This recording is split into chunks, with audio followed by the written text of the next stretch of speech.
Ils étaient plus d'une trentaine à prendre le départ à Saint-Tropez, dans le sud de la France. Un National Classic Tour sous le signe de la restriction.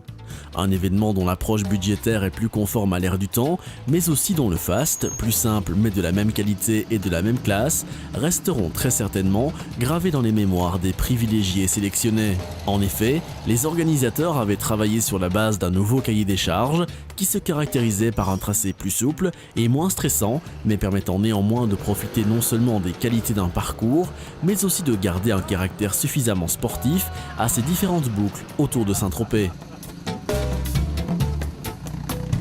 Ça a été l'aventure au niveau gestion, je crois que ça a été l'aventure pour les concurrents aussi, puisque la première journée, ils avaient tous des voitures comme des baignoires. On a dégusté, des coulées d'eau, des rivières qui passaient déjà au-dessus des parapets.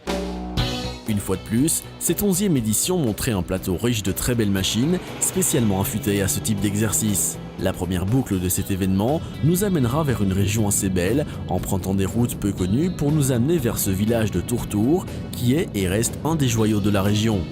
Après y avoir déjeuné, le retour via quelques routes mythiques du rallye du Var ramèneront les concurrents vers les plages de Pamplonne.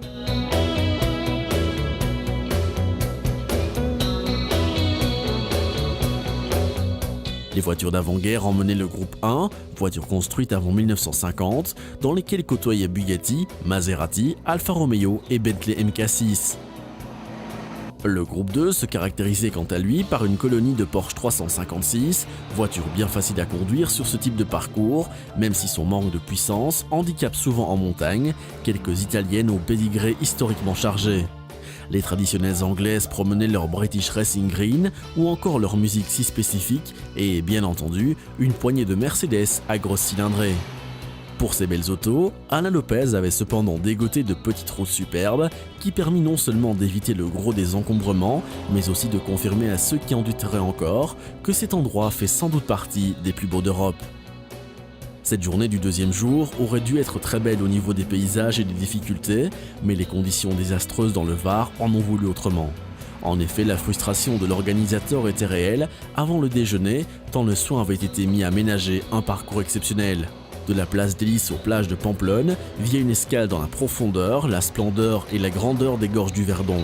Parcours époustouflant, vue extraordinaire et route pour finir assez piégeuse auraient dû faire de cette journée un des temps forts du rallye. Mais le sort en a voulu autrement, des intempéries et inondations ont frappé entre mardi en fin d'après-midi et mercredi matin plusieurs communes du Var, principalement autour de Draguignan. Un bilan victime s'est alourdi jeudi et s'élevait à 25 morts selon la préfecture. Plus de 100 000 personnes étaient par ailleurs privées d'électricité. Compte tenu de tout ce qui s'est passé à Draguignan et dans la région, on a dû annuler cette deuxième journée, ce qui est quand même rarissime, et certainement ici dans le Midi au mois de juin.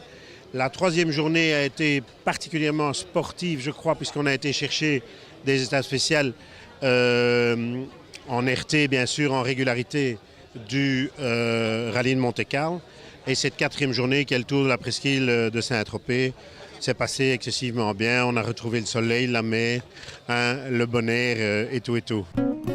Le lendemain et avant-dernier jour, une petite traversée du massif des Morts pour atteindre des hauts lieux du Monte qui sera parcourue en RT, tant avant le déjeuner sur la place du village de la Peine qu'après celui-ci, avant de redescendre vers le golfe via Fayence, Plan de la Tour et Sainte-Maxime.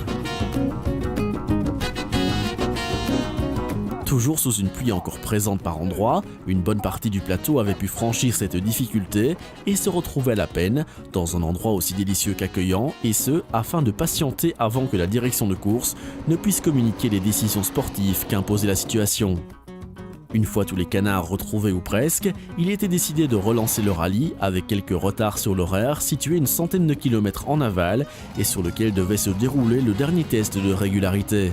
Le rallye devenait instantanément une promenade et les concurrents ralliaient Saint-Tropez par une route détrempée. Le dernier jour est aussi fait de noms mythiques, la Garde-Freinet, Collebrière, Bormes-les-Mimosas, le Lavandou, avant de terminer sur la plage pour un lunch et une distribution des prix les pieds dans l'eau.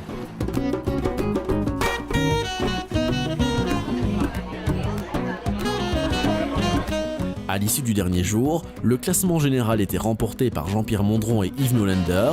L'autre groupe va à Roland Ditren et Philippe Gatt pour les plus anciennes voitures. C'est la deuxième année consécutive dans un autre décor, sur une autre plage, ici à Saint-Tropez, l'année dernière au août. Mais ça a été très serré jusqu'au bout puisqu'on ne gagne qu'avec 4 points d'avance, donc c'est vraiment très peu. Et on est vraiment très heureux de pouvoir encore être sur le haut du podium. Beaucoup de différents souvenirs et quelques très belles images restent de cette épopée qui, même sans avant-dernière journée tronquée, reste un vrai rallye.